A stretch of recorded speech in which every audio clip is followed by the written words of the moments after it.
Assalamualaikum warahmatullahi wabarakatuh. Sebelumnya perkenalkan, nama saya Muhammad Ihsanul Fikri selaku moderator. Adapun pemateri-pemateri kita, yang pertama saudari Novia, yang kedua saudari Vina, yang ketiga saudari Fani. Sebelum kita memulai presentasi, alangkah baiknya kita berdoa terlebih dahulu. Al-Fatihah.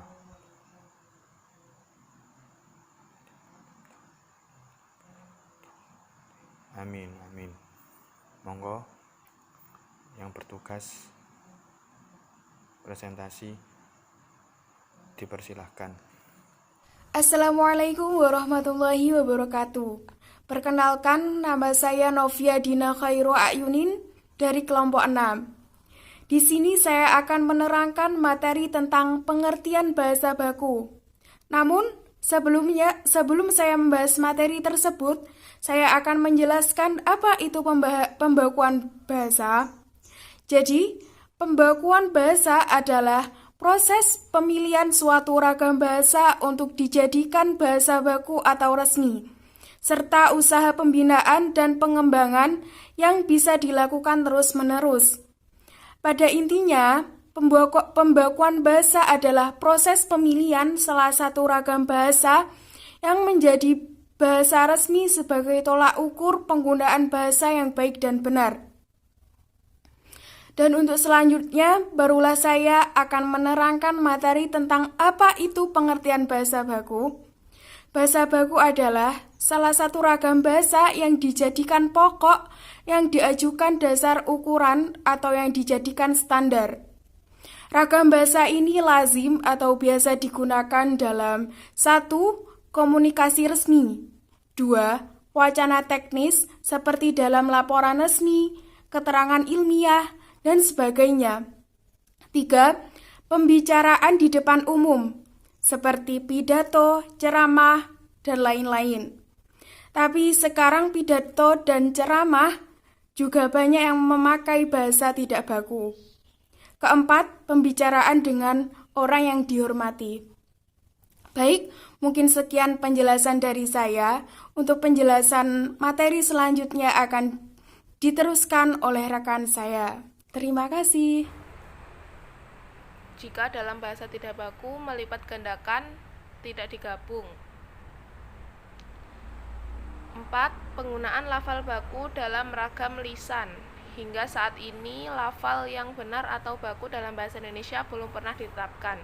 Tetapi ada pendapat umum bahwa lafal baku dalam bahasa Indonesia adalah lafal yang bebas dari ciri-ciri lafal dialek setempat atau lafal daerah.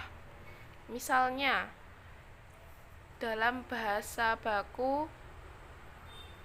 atap, dalam bahasa tidak baku atep.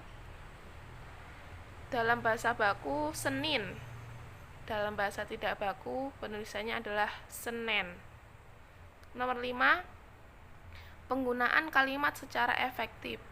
Maksudnya, kalimat-kalimat yang digunakan dapat dengan tepat menyampaikan pesan dengan pembicaraan atau tulisan kepada pendengar atau pembaca, persis seperti yang dimaksud pembicara atau penulis. Keefektifan kalimat ini dapat dicapai antara lain dengan 1. Susunan kalimat menurut aturan tata bahasa yang benar. Misalnya, Pulau Buton banyak menghasilkan aspal.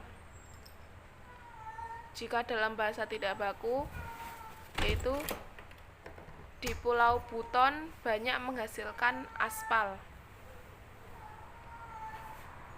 2. Adanya kesatuan pikiran dan hubungan yang logis di dalam kalimat.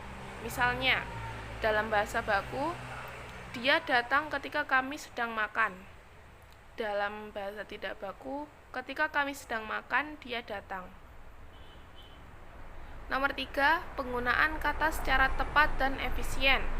Misalnya, dalam bahasa baku, korban kecelakaan lalu lintas bulan ini bertambah.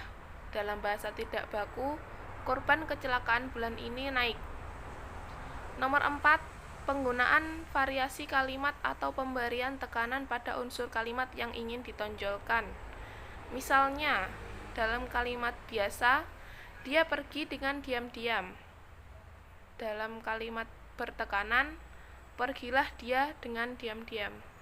Baik, itu adalah penjelasan dari ciri-ciri bahasa baku. Terima kasih. Saya akan melanjutkan materi yang selanjutnya. Bahasa baku secara umum memiliki 4 fungsi. Yang pertama, pemersatu. Pemakaian bahasa baku dapat mempersatukan sekelompok orang menjadi satu kesatuan masyarakat bahasa. Yang kedua, pemberi kekhasan. Pemakaian bahasa baku dapat menjadi pembeda dengan masyarakat pemakai bahasa lainnya. Yang ketiga, pemberi kewibawaan. Pemakaian bahasa baku dapat memperlihatkan kewibawaan pemakainya. Yang keempat, kerangka acuan. Bahasa baku dapat menjadi tolak ukur bagi benar tidaknya pemakaian bahasa seseorang atau sekelompok orang. Terima kasih. Sekian dari kelompok kami. Kurang lebihnya mohon maaf. Wassalamualaikum warahmatullahi wabarakatuh.